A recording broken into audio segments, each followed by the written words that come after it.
We are Movie Menu Reviews, your hidden podcast. On today's menu, we'll be reviewing How to Train Your Dragon, The Hidden World, and your Oscars recap.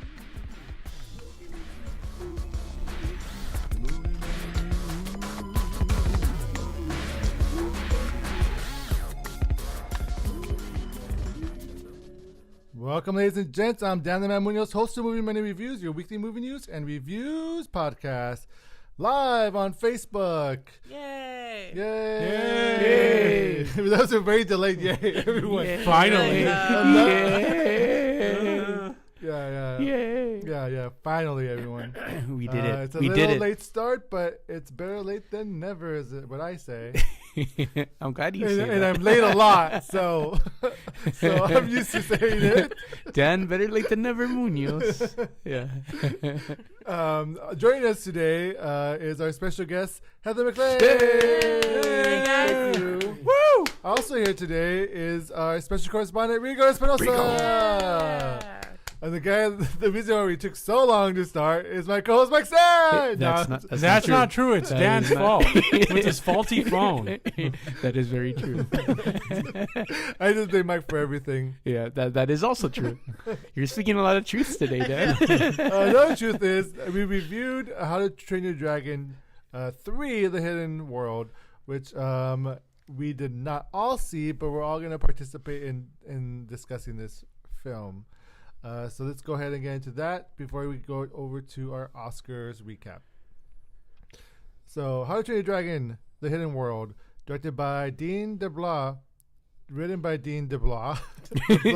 Sounds like you're just making up names. That's not right. DeBlois. That's how I said it, right? DeBlois. Dean DeBlois. Sorry, I'm butchering that. Crescenda Cowell, who also wrote the original book. What, Mike? I was going to say, that's not how I sound. Blah, blah, blah. I want to talk to blah. The plot. When Hiccup discovers Toothless isn't the only Night Fury, he must seek the Hidden World, a secret dragon utopia, before a hired tyrant named Grimmel finds it first. Starring Jay Baruchel, America Ferrera, and Cate Blanchett. All right, guys, so not all of us have seen this film. Rigo, you have not. So you would help us decide if this movie is worth a dine in, watch in the theaters, take our way to watch it at home. Oh, leftovers, get burned alive by a dragon. Jesus. Instead of watch this film. That's very violent and graphic. No, but that's how bad this movie is, that you would rather die a horrible death than is watch that this what you're film. saying? Yeah, he's already saying it. That Dang. it's bad. All right. No, not me. That's the option. That's how bad this film is, that you would rather die by a dragon. There, anyways. You just said it again. Heather, as our special guest, you have the option of earning a point if you win this episode, and actually using it. Points carry over now, right? Yeah. Sure. I have an imaginary maybe. long total. Let's say 72. yes. Sure. And there's no fact checking in this, so we'll believe you. So on that note, let's go ahead and rate this film.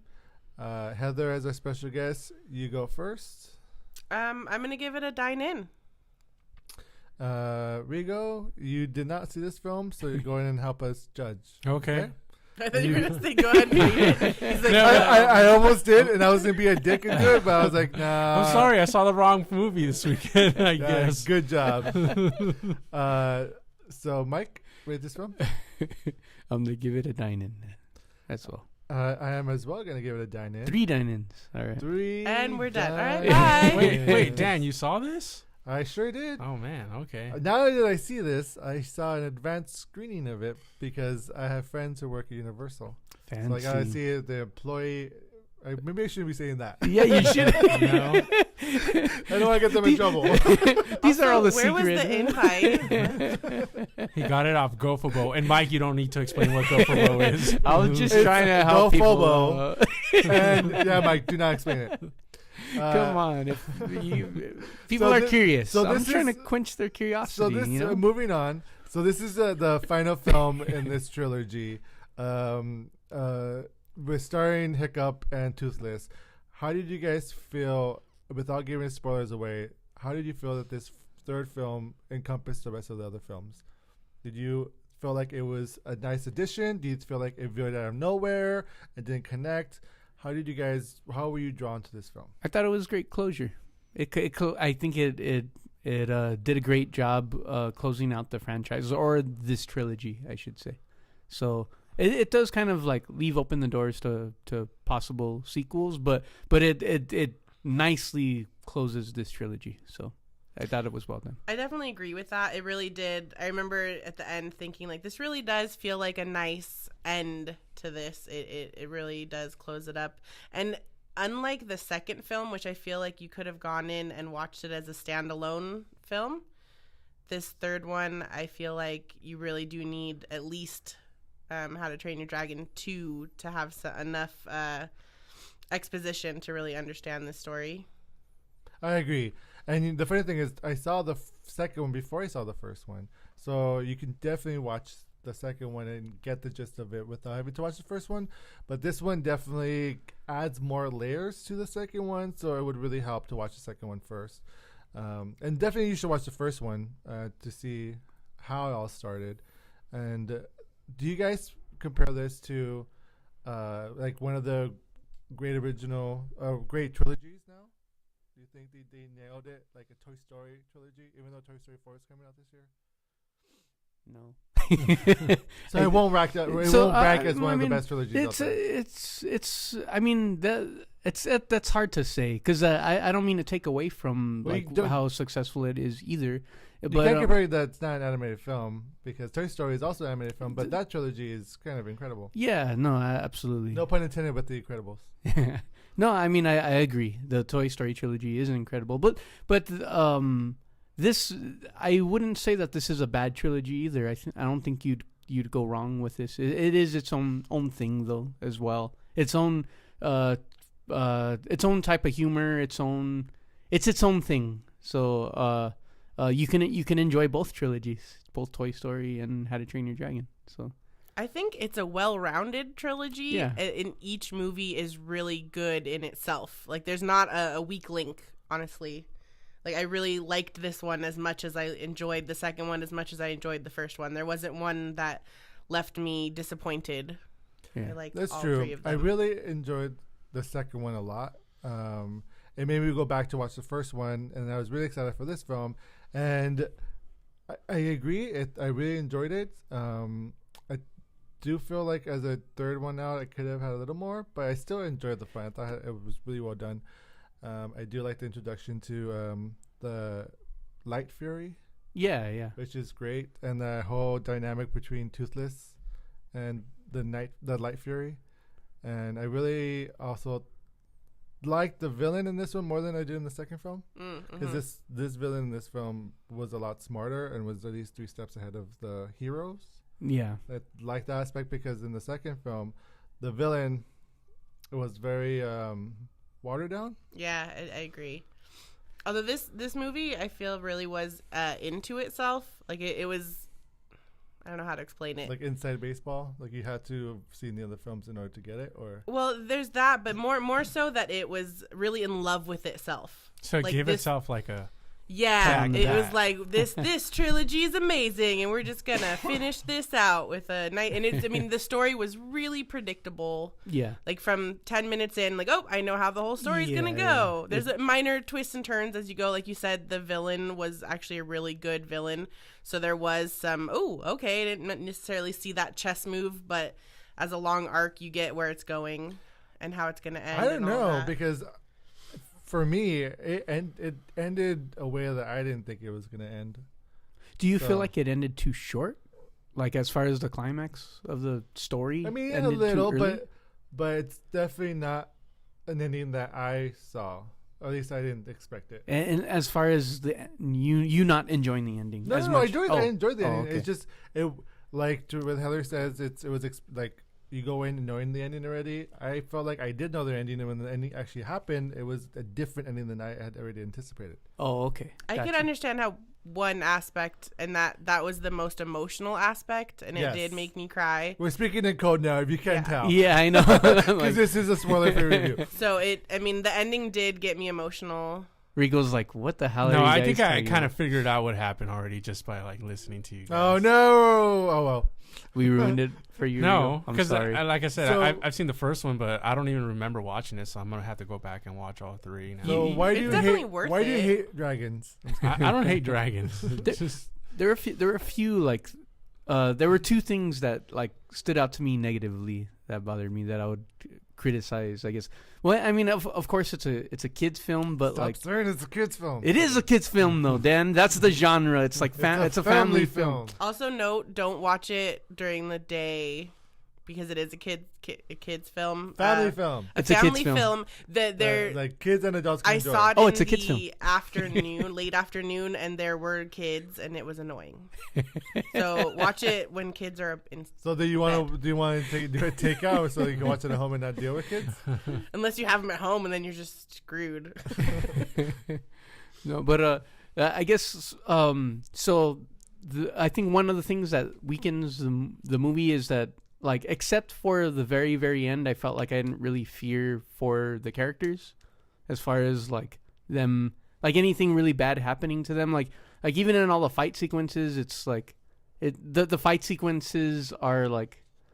We're having so much fun. Yeah, it's kind of goofy. Like people are like swinging around axes and stuff like that, but it's all like goofball action kind of. But so I think, I mean, for me, I think that lowers the stakes. No, it is true, especially since like with each, like in the first film, you know, Hiccup loses a leg, and in the Yeah. second film he loses his father.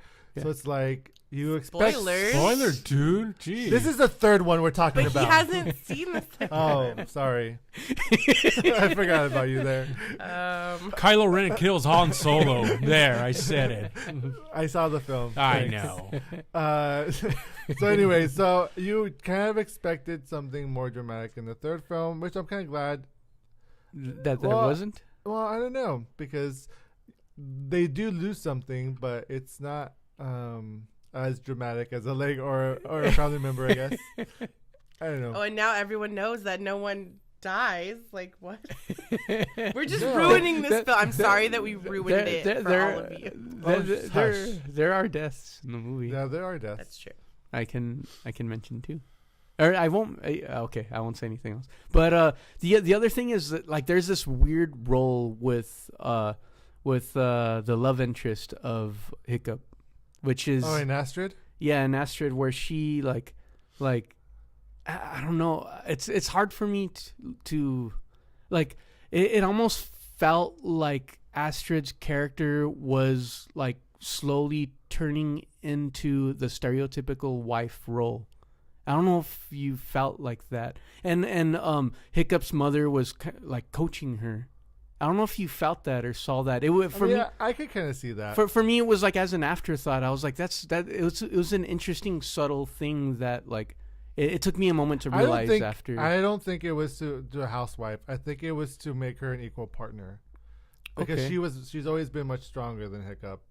Okay. And like I feel like it was in that sense, not so much like, all right, you're gonna be in the kitchen with the baby. No, I think it's like, but I to think be it's like supportive and equal and whatnot. Yeah. I think it's like worth the conversation for though. You know what I mean? Like I don't know. I don't know if. Well, you we're felt having the that way. conversation right now, and I don't think it's worth it. No. Well, no, their relationship felt weird to me this film, and I don't know if it's because it's evolved. It's different than it was in the other films. Uh-huh. But I couldn't quite put my finger on it. I'm not sure if I am quite on board with your explanation, but something's funky. Well, something was funky to begin, but there's only so much you can focus on because, like, they bring in the love story for Toothless, so And a they lot of spent other a things, lot of time on that. right? And so a lot of things get put in the back burner, which allow the friends you don't see as much like you did in the other films. The mother, I would have liked to have seen more of in this film. They don't show her, in my opinion, Yeah, enough. she was like the fairy godmother, like orchestrating things throughout the film. Yeah. But she was like a total badass in the second one. Yeah. And I would have loved to have seen that more in this one. And they show glimpses of it, but it's like they took away like her power, right? Or just subtly, but Yeah. I'm sorry. But yeah, she's not like, she's such a minor character in this third. I was a little disappointed by that. Yeah. I agree. still enjoyed the film. It was still fun. Also, overall. I binge watched Superstore recently, and all I can hear is it America Ferrera? Yeah, America Ferrera. Okay, it's all I hear now when I just picture Amy from Superstore when I love watch this film. Superstore. It's really good, but it ruined Astrid for me because I can't like get into her character because that's all I see is Amy or America Ferrera. Gotcha. Ruined. So don't watch this and then watch that. Okay. Well, Rigo, did we sell you on the film that we ruined for you? Yes. Did we ruin the trilogy for you? Is it? Did we resolve? Is it a kids movie or a family? Oh, movie? it's a kids movie. It's definitely more family, but it's also gorgeous. The graphics, my that's goodness, the thing we should talk about. The special amazing. effects. This like Not they special were. effects, but the graphics. There's this one scene because it's a ongoing thing of Toothless trying to draw.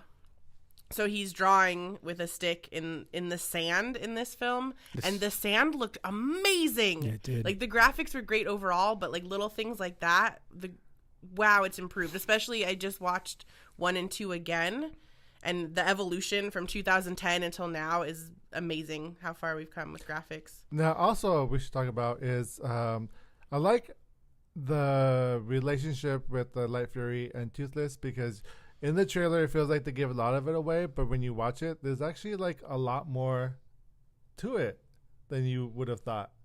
That's true. And they Like it's the trailer, amazing the how trailer feels like you saw like the whole film basically, but there is a lot of nuances in there that they don't give away. That when I went in, I'm like, okay, this and this is gonna happen, and then I'm like, oh wow, no, this is not the way I thought it was gonna be. they had quite a complicated little love story, and it was I swear the one scene where the longest scene where they're courting is, and we're watching like two dragons fall in love, right? No words. I mean, they're making sounds at each other and faces, but it's like this whole love story being developed. That probably took like 10 or 15 minutes, and we're watching this whole thing of like beautifully choreographed dragon dancing with no words, and I don't know if it's beautifully choreographed, but it's very funny and cute. No, it was fun, and I thought it like for a moment I took myself out of it. I'm like, is this taking so long? Like, is the pacing weird because we're spending so much time on this? But then I was like, you know what? I'm still into it, so it's okay. I was okay with it. Yeah, and I still love the fact that Toothless is like the way they treat the dragons are like their dogs, and that's awesome. I love that. And Toothless is so cool because I know in the film too, he is an alpha, but he's also such a dork. Yeah, like he's very much Hiccup. It's like it's there. Yeah. I was about to say it's like Hiccup, who's sorry Rigo, who's the chief. I'm lost anyway, so it doesn't matter. Okay, So which part lost? Which part? No. It's Let's move on. okay. Rigo, Wait. You So need to just watch you're it. saying like, should I watch this in 3D if I have an opportunity? Yes, Yes. if you can, watch it in 3D. Was Did it you worth guys it? watch it in It 3D? was worth it. So I need to go back and watch it in 3D. I should. I I mean, if you think it looks beautiful yeah, that way, can you imagine it in 3D? yeah. it was fun. It in was 3D. really pretty. Yeah.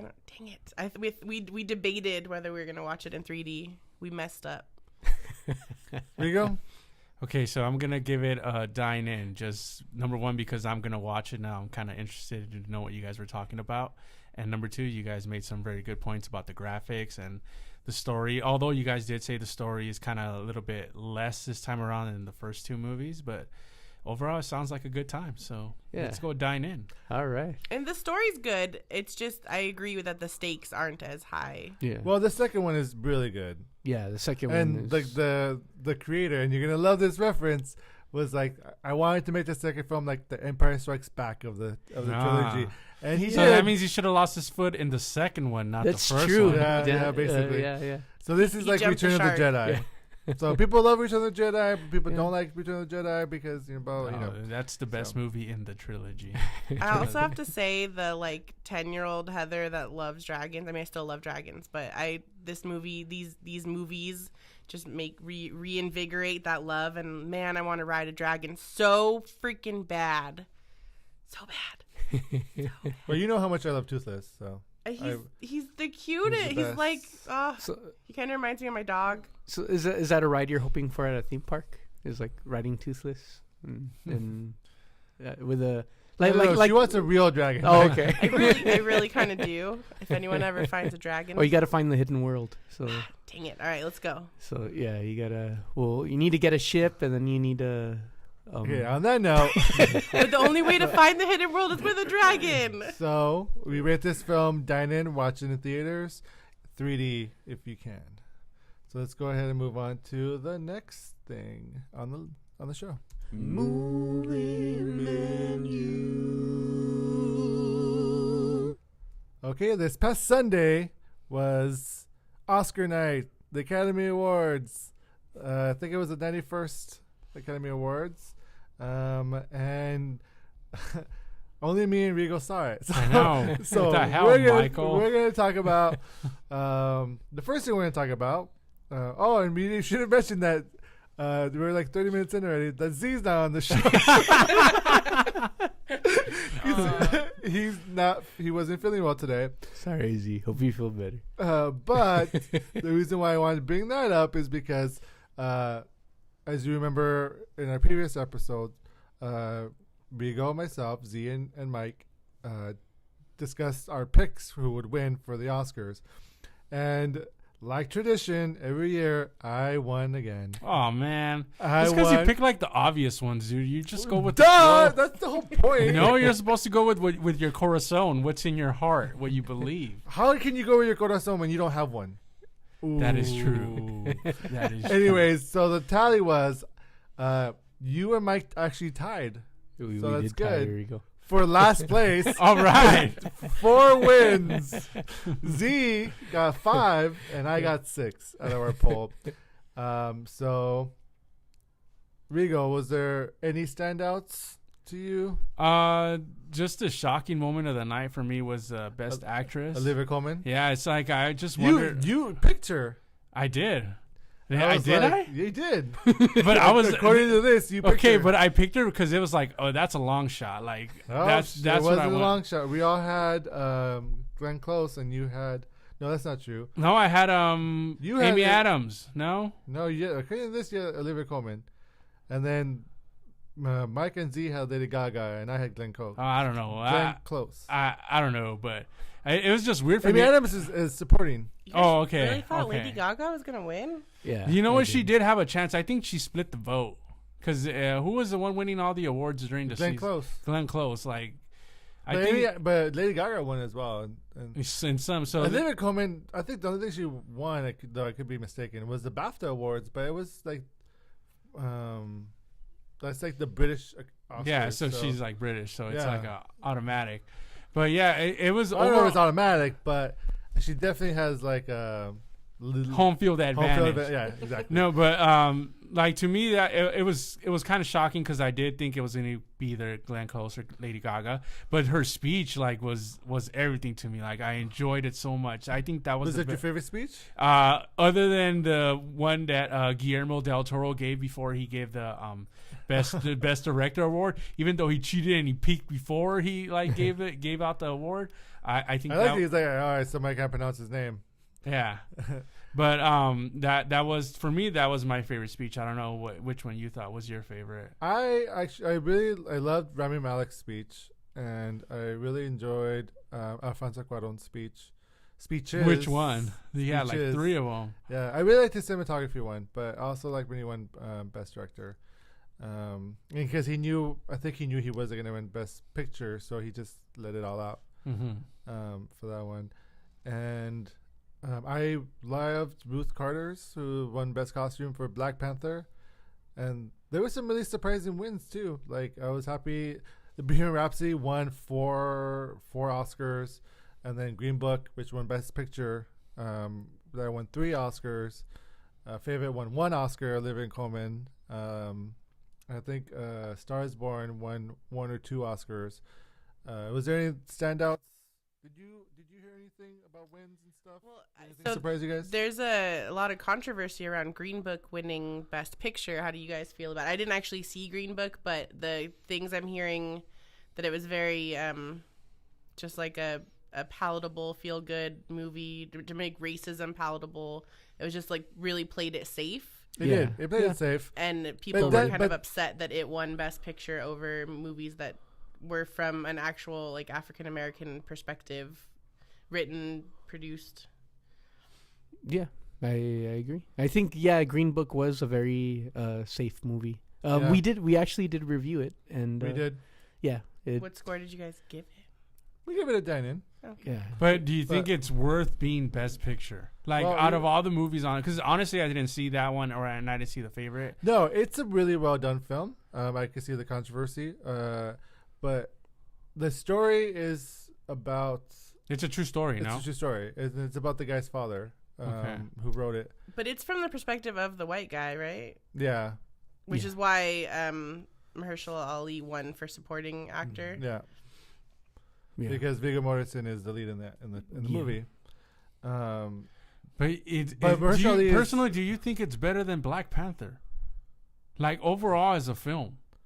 All the aspects, costume, just the no, I didn't pick FX. Green Book for best. I know Picture. you didn't, but do you feel justified? Like, were you okay with it? Because honestly, up until that point, I was okay with all the awards that were giving out because they basically this year, you really didn't know who was gonna like. There wasn't just that Green Book, one movie. Green Book was the safe choice.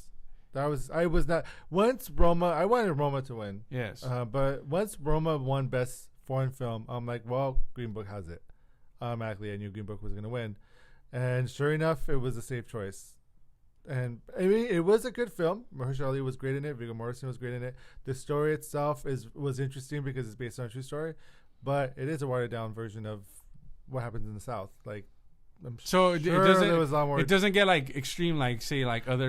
There's like smaller moments, but it doesn't get in your face. It's not like Selma. Oh, okay. Mhm. Like that's another one I have yet to see as well. But you have the. I wouldn't call it a genre, but you have those. It's a feel. you're Like I was talking. It's a feel-good movie that came out just in time for Christmas. It was. Like Mike described it, so it's like a mom movie. It is a mom movie. I Take actually your took, mom to I see actually it. took my mom to see And it. I took yeah. my mom to see it. Yeah, I was like, she's. I remember this one time. She asked me to.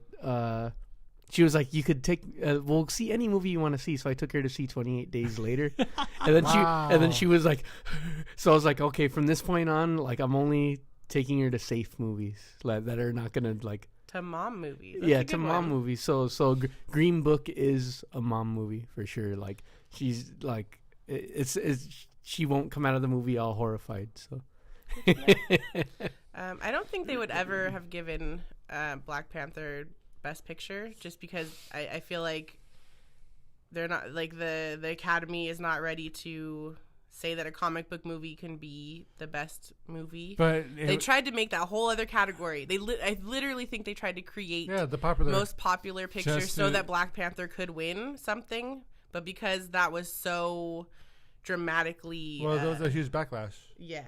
So they were like, okay, well, we'll give it a nod.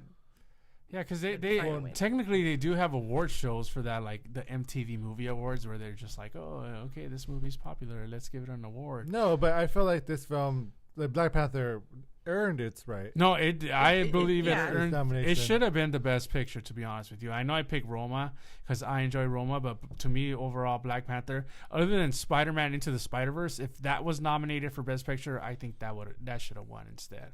That was But- a good movie. Yeah, it was it was. fantastic. I was very happy they won. That was like a I obvious would have choice. been happy with Black Panther. I would have been ecstatic for Roma. But I'm okay with Green Book winning because it was a safe choice. I would not have been happy if The Favorite won because I did not. You didn't enjoy? Did you watch it? I did. And it was. I actually would have been happy for Black Klansman as well. If Black Okay. Klansman won, I would have been really happy.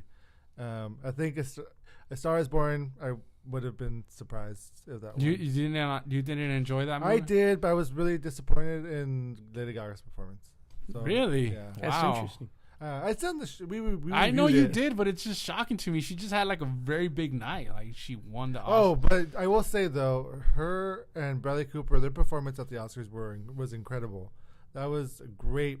If you have not YouTubed that, YouTube Shallow's live performance at the Oscars. Yeah, yeah, Lady I yeah. saw Gaga and clips Bradley. from it, and then people like one of the headlines from like a clickbait article was like the steamiest Oscars performance ever, because they look like they're really into each other. At least They're just like acting there in the moment, I guess. Well, I don't know about her. I know. I feel like okay. It's not just me that feels like she's madly in love with him. Well, she's not getting married anymore, but that's we're not a gossip show. So. Well, every time she talks about him, like her eyes. Let's well continue up, talking about what's the the winners. scoop? Yeah. So Green Book won Best Picture. Best Director was Alfonso Cuarón, which is great. In the past 5 years, there's been the same 3 directors who are Mexican. Los Tres Amigos. Los Tres Amigos. So those guys are just like now. I think they're at the 2014, Alfonso won for Gravity. 2015, Alejandro Iñárritu won for Birdman. And then he won again for Revenant. Then Damien Chazelle came in and messed up everything and won for La La Land. Damn that guy. And then Guillermo del Toro won for Shape of Water, and now back to Alfonso winning 2-time winner of Best Director. So I think those guys are now at this point taking turns. Like, oh, Yeah, don't release your movie this year. Wait till next year. Yeah. Which is great. It's just so inspiring. and I don't know. I personally really enjoyed Roma for what it was. Also, that best acting category. I'm going down the categories. Oh. So Best Actress was Olivia Colman, which was upset, as some people would say, because they thought Glenn Close was going to win. Or I guess Lady Gaga. But were you were surprised?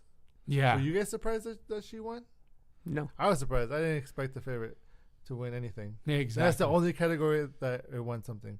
Rami Malek. I expected him to. Yeah, win. I picked him, and I'm glad he won. Supporting actress. I also so happy that Regina King won. If Beale Street can talk, because she was so good in that. Mahershala Ali won for Green Book. And he won last year too, right? 2 years He's ago. back to back for Moonlight. Yeah. Best adapted screenplay was Black Klansman. Best original screenplay was Green Book. Best cinematography, Alfonso Cuarón. Best costume design, which I was happy for. As soon as I saw Black Panther, I knew Ruth Carter was going to win. Sorry, Ruth E. Carter. And Vice for makeup, not surprised. Best foreign film, Roma. And best production design, Hannah Bletcher for and Black Jay Panther, Hart for no? Black Panther, which was great. And best animated feature went to Spider-Man Into the Spider-Verse, which we're all happy about. Yes. Yeah. I think that was one of the few that we were all unanimous about, It right? was. In our prediction. Also, another thing that was great about the Oscars this year, no host. Yeah, you know what? I was gonna actually just talk about that. The way the show started, was like, all right, let's just throw Queen in there and just have them perform a couple of songs, and then you had Amy Poehler, Tina Rudolph. Fey, and Maya Rudolph come out and do a little monologue, and that they weren't the host, it was great because to me the whole night. Number one, the show wasn't extremely long. It wasn't 4 hours long. No, but they wanted to keep it under 3 hours, and they didn't. It was but over still, 3 hours. it didn't feel like it dragged. It was just it was more about the people winning. It was more about the speeches. It was more about celebrating than having to worry about the host and what the host is gonna say or who he's gonna or the bit. Yeah. So yeah, I enjoyed them not having a host, and I hope they actually keep that tradition. That's what I was gonna ask. I was like, are we on board for no more hosts? Yes. Yeah, because that's the way it was before, right? Before it was no. it There's only been one other Oscar in history that didn't have a host. Really. Yeah. But it They've seems really always had unnecessary to hosts. have a host It because really they have does. someone. They have celebrities presenters. present. Why do you need a host? And all those presenters they have are A-list star power people or important people in general. That Yeah, my favorite presenters were Melissa McCarthy and Duke Winston for best costume. That was funny. Yeah, that was pretty Watch it on hilarious. YouTube. That was pretty awesome. # bunny puppet. That was funny. Another one that we talked about where we best visual effects went to First Man. That was surprising. Mm-hmm. Yeah, that is surprising. Also with I think it's adapted screenplay with Black Klansman. Spike Lee finally got one, which I was very happy for. He finally got an Oscar, so that kind of someday Glenn Close will get one.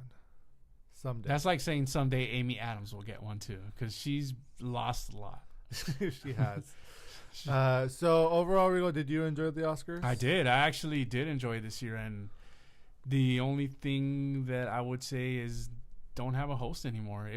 If it doesn't matter like who you're gonna have as host, there's always gonna be controversy, or there's always gonna be someone that doesn't approve it. Why have it? Just keep it the way it is. Let's do a couple of years without a host. I agree. And one of my favorite Oscars that I will remember was from 2009, when Hugh Jackman was the host, but the presenters, they had like previous 5 winners present each category. And I feel like they should do stuff like that. Like they had the previous best actor, best actress together. They had Is that the year they had like 5 people come out and describe the person they were? Yeah. They did that like was a great year. Yeah, that was pretty cool. Like they had like say it was Hugh Jackman, like somebody that was close to Hugh Jackman, and came out and said like a little mini speech about him, and he's nominated for blah blah. That was really cool. I think they should do that. Yeah, do that, Oscars. Yeah, call us. We'll produce the show. So that was award season. We have a couple of comments. Hey. Okay. Natalie. Hey, Natalie. Hi. She says she's okay with Green Book because she loved Green Book, but she blasphemy. Are we talking about Olivia Colman? I don't know. She wants body. Spike Lee was a petty sore loser that Green Book won. It diminished my perception of him. Did he have something to say after? Because maybe. I haven't read anything. But he was a petty loser. I didn't see any of Spike Lee's comments, but Spike Lee is always going to be controversial and say stuff. That's just who he is. But any final thoughts about the Oscars? No, just overall a good show. I love that they spread the love around. Pretty much every movie that was nominated, every major movie that was nominated won some awards. So I was very happy about that. Yeah. What about what I was trying to say before was that the acting categories were, for the first time ever, the majority of them were people of color. There's only one white guy. What's her name? Who won for lead actress? Olivia Colman. Yeah, so she was the white person, and then everybody else was diverse. Oh, I see what you mean. Like the winners, like Rami, Yes, Regina, Mahershala. the winner. It was a headline I saw. Like for the first time, the majority of the acting Categories. Winners were people of color. Even director. Yeah, so that's we're finally making some traction and heading in the right direction for diversity. Oh, she's talking about Lady Gaga. I was disappointed. I feel like you guys are having an inside what was she disappointed about? conversation. Oh, that I said that I was disappointed in Lady Gaga's performance. She said it's blasphemy that I said that. Oh. Yeah, because she was actually, I just recently saw the movie, and I thought she was really good. I know she was kind of playing herself because she's a musician, and she's singing songs and stuff. That's kind of like We're Eminem. not reviewing the films It's right like now. Eminem in 8 Mile. It's like, come on, dude. You can't really get it wrong. Dude. You're reviewed- Eminem. We reviewed the films. I know, Dan. But, yeah. But on your point, I do find it interesting. It's probably because they opened the Academy to a larger group of people. It's no longer the majority is. I don't think the majority is over 65 white male anymore. I feel like they've opened up to more diversity, younger Academy members now. So I feel like this change is going to continue going on. All right. Okay. On that note, thank you so much, Rigo, for watching the Oscars. Yeah. Thanks for watching. And not watching the film. And What do you mean? Heather and I Mike, watched thank you 6 for out of watching the 8. film and not watching the Oscars. You're welcome. I have to Hey, do all of it. I did see Fighting with My Family, so if you have a chance to watch that, go ahead and watch that. You That's give that really a good. dine-in? Yeah, definite dine. Well, we give it a okay. leftovers. No, No, Z will probably give it like a super leftovers, but Yeah. I've never been a wrestling fan, and I'm actually Oh. interested in that movie. And then I mentioned that it did look like Lady Gaga wants Bradley's body parts or boy parts. who says Right? who says she hasn't had them already? That's true. Maybe she's had the Maybe that's why appetizer and she wants the whole full course. Yes. I thought we weren't gossiping. What Yeah, happened? we're not. Well, we're ending the show now. Oh, okay. So thank you, Rigo. Thank you guys Thank for you, having Heather. me again. Thank you for Thank you, having Mike. us. Thank you, Dan. And I'm Dan the Man. Until next time, we say dine in with watch to watch How to Train Your Dragon, The Hidden World, and Oscars. No more hosts. Hosts are bad. like me. So that you were not going to have a host anymore for this show. You're fired. Okay. Until next time, make sure to check out our website at moviemaniapodcast.com. Also, check out our social media, Facebook, Instagram, Twitter. Also, our YouTube channel. Please subscribe to us on iTunes, Stitcher, SoundCloud. If you're watching us live on Facebook, thank you so much, Natalie. Bye. Also, if you're listening to us on iTunes, thank you so much. Or on wherever you listen to your podcast, we appreciate it. Heather, did you want to promote anything? No. Okay. Rigo, did you want to promote anything? No. How about you guys promote us? No, I'm just kidding. I do all the time. Like I said, I got you 2 subscribers in the past 2 months. Yeah. What have you done for us lately? I'm just kidding. Okay. On that note, goodbye. Bye, guys. Thank you. See you later.